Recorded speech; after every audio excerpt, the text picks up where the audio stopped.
It's Kriller time!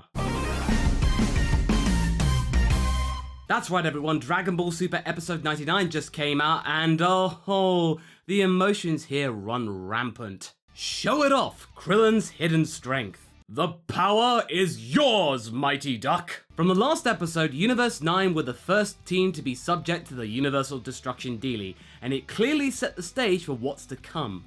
Yeah, Goku, there's this little thing called consequence. Yeah, you should really look into that. He'll now have to dig deep and face full life consequences. At least Batamo looks kinda happy of sorts. Maybe because he's actually got some screen time now?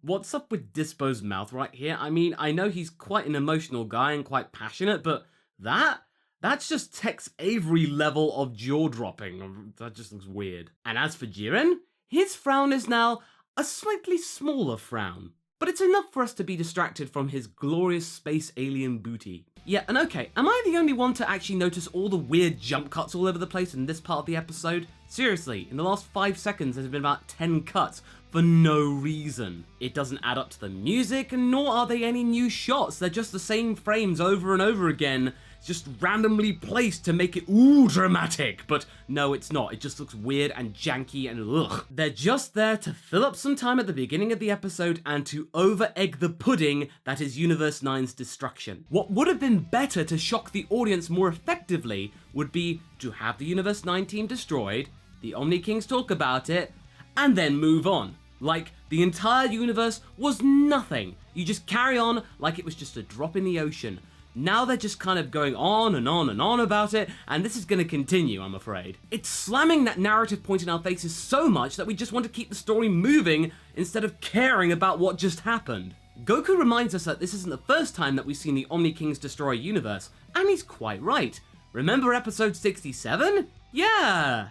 How could we forget? Oh, how we would wish to forget. Can that be the wish on the Super Dragon Balls, please? That episode never happened and the arc ended at episode 66? Please? For the love of God, please. Sure enough, Goku's selfish nature provokes not a desire to work together with his teammates, but to further emphasize his desire to fight solo. Same goes for Vegeta. History repeating. Mahito doesn't actually seem all that concerned that his universe got destroyed. In fact, he thinks this has been a long time coming. He's not entirely surprised whatsoever. It's almost like he let Universe 9 fall into squalor for some kind of glorious evil plan that might come out later in the arc. We'll have to find out about that one, so it's inconclusive for the time being. But for now, he gets to live, and that's all he cares about. That, and he was right up close when Rogue got erased, and oh, that must have been beautiful. I'm kind of jealous, actually. Anat, the Supreme Kai of Universe 1, comments that this entire thing was for the greater good. The 4 universes that weren't going to be erased are now changing their tune about Goku, because they're now actually talking about the fact that because the Tournament of Power is a thing, Goku's actually saved a universe from destruction, despite lambasting him for the best part of 2 in-universe days. Yeah, this shot of Shin has been bandied about the internet many times, mocking his pose because it looks like he's got the squits. And I'm going to continue that trend. Looks like Shin's had a bad case of Kaipotle right there. Yeah, we get it, Shin. Universe 9 is gone. We know. We don't need to spend 4 minutes of the episode going on about one thing that happened at the end of the previous episode. They are finished, wiped out, erased, gonzo. We get it. And geez, Elder Kai, how are you surprised? Why are you actually shocked that the Omni Kings destroy things and actually go about what they say? Why are they surprised by this? This is over countless millennia. This shouldn't be a shocker. Why is it a shocker? Oh, thank you, Vados. I just love your sass. You managed to release us from all that artificial tension and just, oh, please never change. Back in the corner of the stadium, Krillin is having a minor panic attack despite 5 of the members of Universe 7 actually seeing relatively minimal action. Again, reiterating the surprise about, oh no, a universe got destroyed in the Universal Destruction Tournament. Frieza, though, is not bothered. He's more focused about how he can get the best over the Omni Kings and usurp everybody to become the top dog of all of reality. And honestly, I actually appreciate this different change of mood. I appreciate the fact that Frieza's not scared and is in fact thinking of something completely different. We get a nice little exchange with 17 and 18 commenting about how they've grown over time, as well as actually going back to their original roots. It reminds us that thanks to their infinite energy reserves, they can keep on fighting essentially forever, whilst all the other organic life forms will actually tire out. That is a very good point. Only the likes of Universe 3 might prove a challenge for 17 and 18. But just you wait. What are the odds that 17 and 18 will be knocked out by some kind of technicality or some kind of cheap shot? I bet it's gonna happen. The two Zenos are wondering about why everyone stopped fighting. Omni King, I wonder, maybe they're actually scared to death. But the real answer to that is padding. Thankfully, the likes of Hit and Botamo, as well as 17 and 18, are keen to get the fighting going again. Vegeta plans to get his revenge over Hit after what happened to him in the Universe 6 arc. Jeets, you do know that Goku struggled against Hit in Kaioken Blue x10 back then, and that was before Hit got even stronger? Yeah? You really think he can actually do that much? Oh, that's cute. And he's not even gonna go Super Saiyan Blue, he's just gonna go in their regular Super Saiyan. Classic Jeets. Fortunately, Botamo gives Vegeta a reality check and Vegeta doesn't get what he wants. Oh, sad face. Wait. Oh, fuck.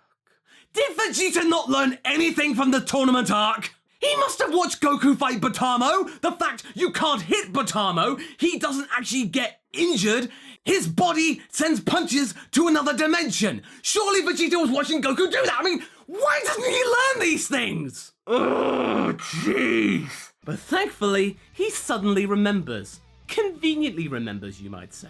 And also because Goku's gimmick of throwing Botamo won't work, Vegeta does the next best thing by tying Botamo's arms into a bow. Botamo? Get it?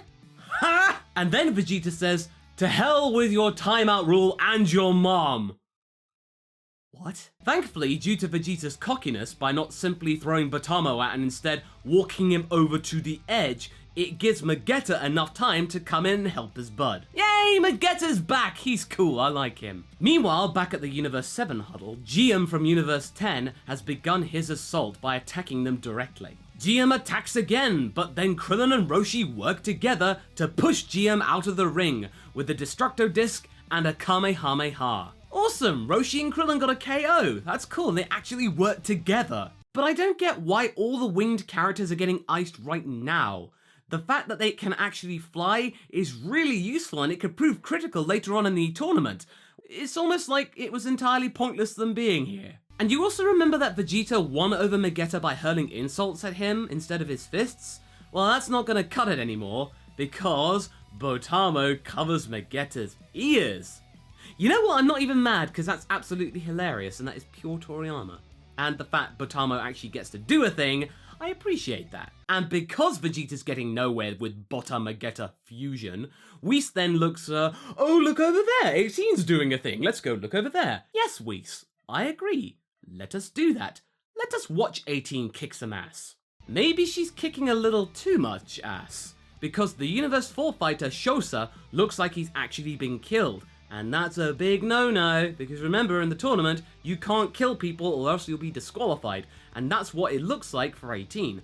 But after some dramatic tension, Shosha actually wakes up and takes 18 by surprise. Shosha then proceeds to launch a barrage of ki attacks at 18 and very slowly pushing her across the arena to the other side. Why not just push her over right there?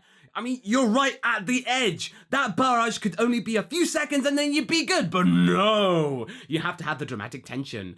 It just looks dumb. And of course, Krillin has to be the one to save 18 instead of her saving herself. You know, convention and all that, but hey, it's Krillin, he's got to be doing something, and it is kind of adorable. Also, you know 18 means business when she pulls out the most intense grimace that you will have ever seen.